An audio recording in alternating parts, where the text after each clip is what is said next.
What's going on, everyone? It's your boy Cedric. Welcome back to Sweet Scale TV. What you guys are about to watch is a conversation I had with my boy and cameraman Nathaniel. And in this episode, I give my recommendations to anyone that's looking to get started in music production. Also, if you haven't checked out my latest episode, I hands down made the best beat I've ever made in my life. I've got plenty episodes coming up, including the best effects to use on your beats, as well as 2021's top VSTs. So be sure to hit the subscribe button and make sure your bell notifications turned on. For all my new producers, this is for you. Yo, quick question. Yes, sir. After watching you for a little bit, kind of inspires me to try and do some of this myself. And nice. I was just wondering, like, to get started, what would I need? Like, I know you have a lot of stuff here, and I don't need like all of it just to kind of get started. Like, what would I need right now? Honestly, man, I don't even need half the stuff in the studio. This right here, this whole section is just, this was me as a keyboardist. This is why I have this here. I do use some of these keyboards when it comes to like my sample packs, because I'm so used to them. I'll just gravitate to these keyboards. Yeah. But you don't need any of this. Like, if you're a brand new beginner, I'm gonna give you a list of things that you need to start as a producer. Number one, you need a laptop. Right? Any specific type of laptop? A laptop with at least 16 gigs of RAM or memory, because you want to have a laptop that can handle production. So like multiple apps open at the same time. Especially when it comes to VSTs, which is virtual software technology. Okay. Pretty sure. VSTs are like Omnisphere, Korg Triton, Arcade, Heat Up 3, Arturia, all these different plugins. Sometimes I have like 12, 13 different VSTs, and every VST will have an effect on it. Okay. So if I don't have a computer that can handle all that, then it's gonna be really hard for you to like try to produce. You're gonna want at least 16 gigs of RAM, and I'd say 500 gigs of storage. That's like my old laptop.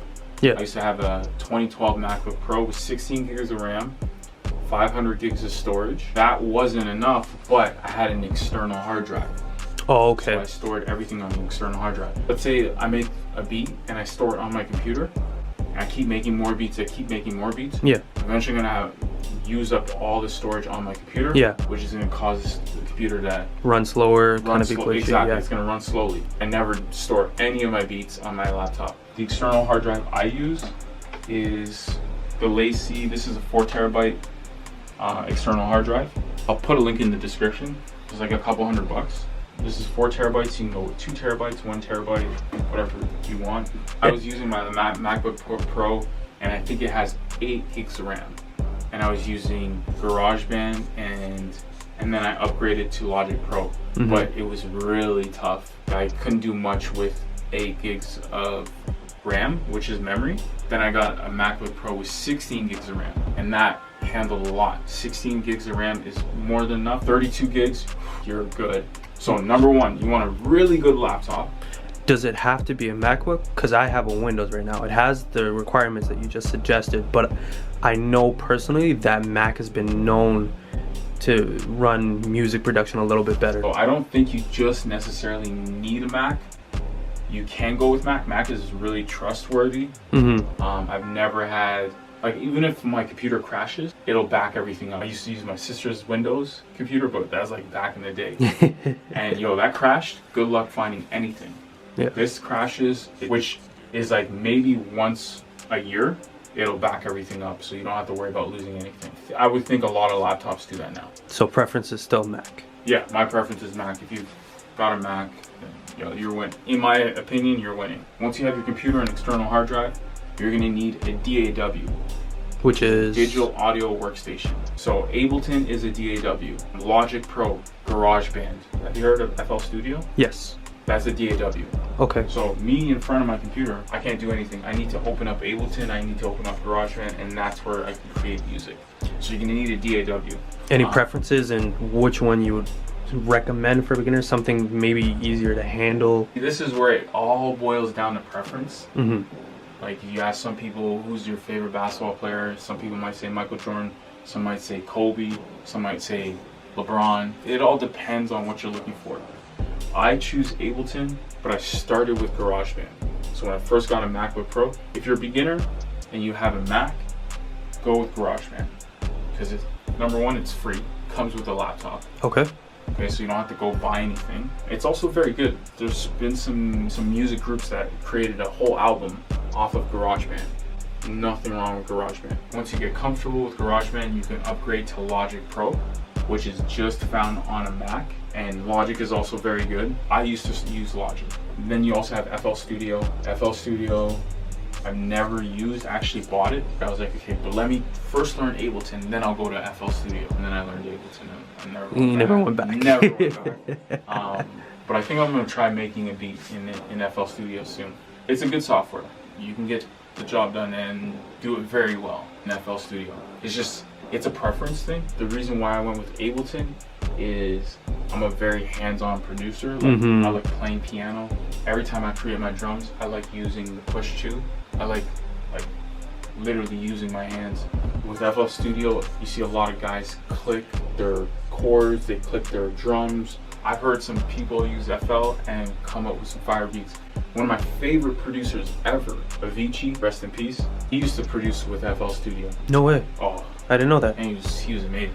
That just goes to show you, it's not just for hip-hop artists. You do EDM with it, you can do hip-hop, you can do trap, you can do pop, you can do anything in FL Studio, anything in GarageBand, anything in Logic Pro, and of course anything in Ableton. I just like Ableton more for the performance aspect.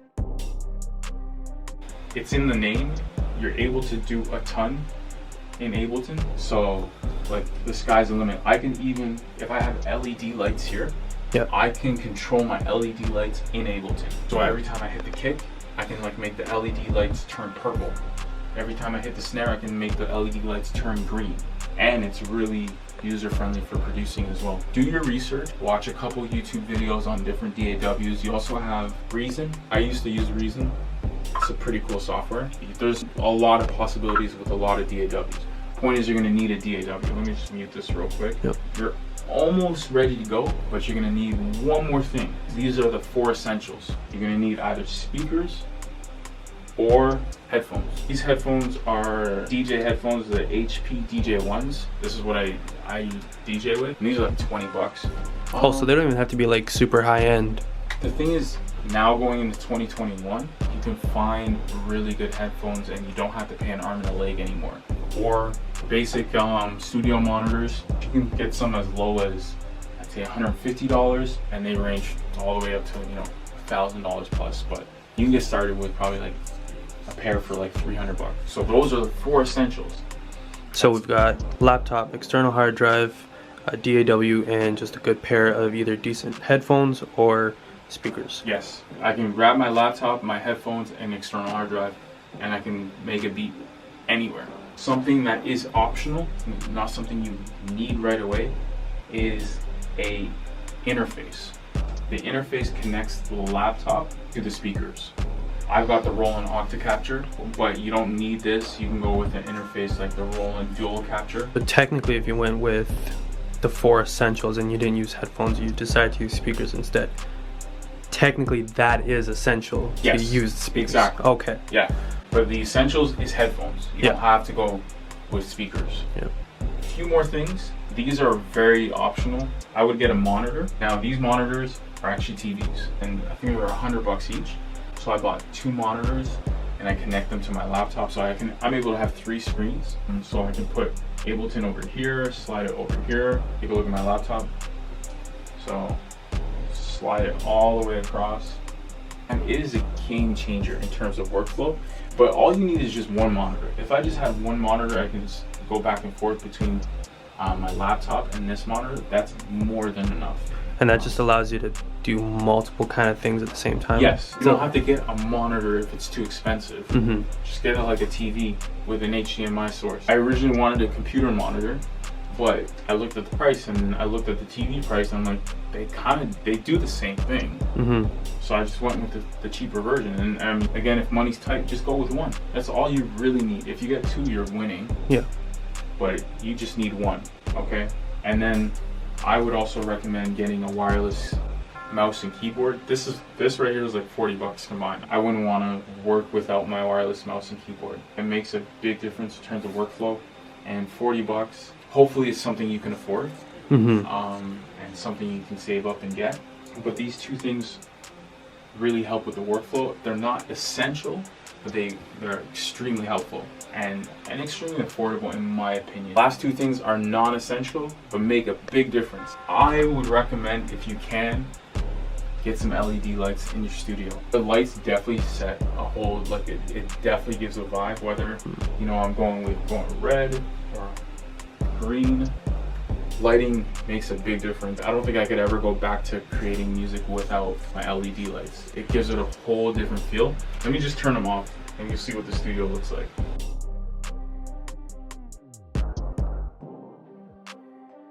What a difference, right? Wow.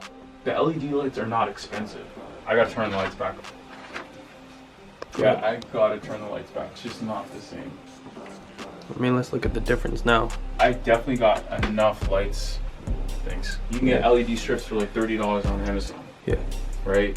And I bought 2 LED strips up top. If I take a look, I got 1, 2, maybe 3 strips, 3 or 4. But again, you don't need all that. You don't realize how important it is and how much it adds until you take it away. Last but not least, probably something that I didn't realize was very important until maybe a few weeks ago. It's not something you need, but it's something essential to me. I want to surround myself around positivity, so I think positive. And if you take a look around my studio, I got Kobe Bryant up here. I've got Chadwick Boseman, Martin Luther King, Don't Quit Now, Think Outside the Box, Do What Makes You Happy. I will honestly tell you, I've never had a negative moment in my studio. Even as I walk in, I have a frame saying, don't stop believing. I'm always surrounded by positive words because subconsciously, you know how many times I've read Think Outside the Box? You know how many times I've read Do What Makes You Happy? Yeah. Because it's around me. So like you don't realize you're reading it, but you read it.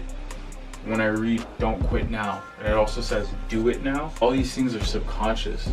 So I'm not saying you need a bunch of posters in your studio, but whether you need one poster, whether you need a picture of your parents or your son, your daughter, your dog, whatever is that positivity in your life, make sure you have it. It's really helped me as a producer. Not everyone's the same, but like there's times where I need motivation, but I don't find that I need much in here because it's always around me at all times. I'm always surrounded by motivation. Those are like 7 or 8 things I would recommend if you were starting music production today. Definitely work with a lot of that, actually. I really appreciate the advice. Yeah, man, for sure. Hope you guys enjoyed this episode. Don't forget to hit the subscribe button as well as bell notification. It's your boy Cedric from Sweet Scale TV, signing out.